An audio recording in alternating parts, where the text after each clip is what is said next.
अभी तक संभल हिंसा पर राजनीति हो रही थी, लेकिन अब हिंसा पीड़ितों को दिए मुआवजे पर भी सियासत शुरू हो गई है।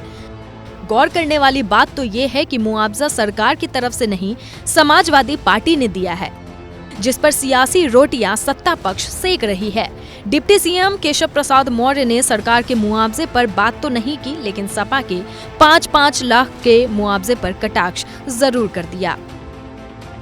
केपी मौर्य ने सोशल मीडिया प्लेटफॉर्म एक्स पर सपा के मुआवजे पर तंज कसते हुए लिखा, पहले दंगे भड़काएंगे, फिर हत्याएं करवाएंगे और आखिर में 5 लाख के मुआवजे का दिखावा करेंगे।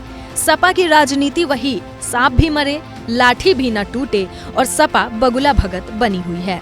अगर सच्ची हमदर्दी है तो 5 लाख क्यों, 5 करोड़ दीजिए अखिलेश जी, 5 करोड़ दीजिए अखिलेश जी। लेकिन ये मुआवजा नहीं, मुस्लिम वोटों की मंडी में नई बोली लगाने और मुस्लिम तुष्टीकरण की राजनीति का नया खेल है। संभल सहित यूपी में अब सिर्फ कमल ही कमल खिलेगा, दंगाई सियासत खत्म होगी।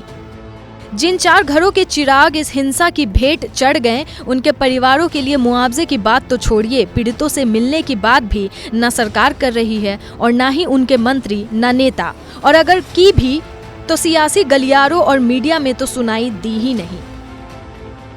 लेकिन डिप्टी सीएम को देखिए जरा, सपा के मुआवजे पर ही चुटकी ले रहे हैं। सपा मुखिया का नाम लेकर बोल रहे हैं कि 5 लाख तो कम है, 5 करोड़ दीजिए ना। साथ ही साथ संभल दंगा सपा ने कराया है, इसी आरोप को फिर दोहरा गए। दरअसल जिस दिन समाजवादी पार्टी के 15 सदस्यीय प्रतिनिधि मंडल ने संभल जाने का ऐलान किया था, उसी दिन अखिलेश ने हिंसा में मारे गए पीड़ित परिवार के लिए मुआवजे की घोषणा की थी। इसकी जानकारी सपा ने अपने एक्स अकाउंट पर दी थी। सपा ने लिखा था, संभल में हुई हिंसा में भाजपा सरकार और प्रशासन की नाकामी से अपनी जान गंवाने वाले मृतकों के परिजनों को समाजवादी पार्टी 5-5 लाख रुपए की आर्थिक सहायता प्रदान करेगी। यूपी सरकार मृतकों के परिवारों को 25-25 लाख रुपए का मुआवजा दे। सपा ने इस पोस्ट में योगी सरकार से 25 लाख देने की मांग की थी, लेकिन इस मांग पर सरकार ने गौर किया या नहीं, ये तो वक्त बताएगा।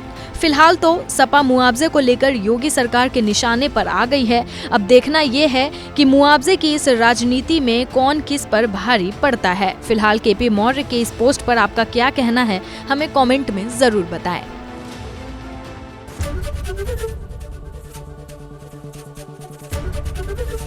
एबीपी गंगा, खबर आपकी, जुबान आपकी।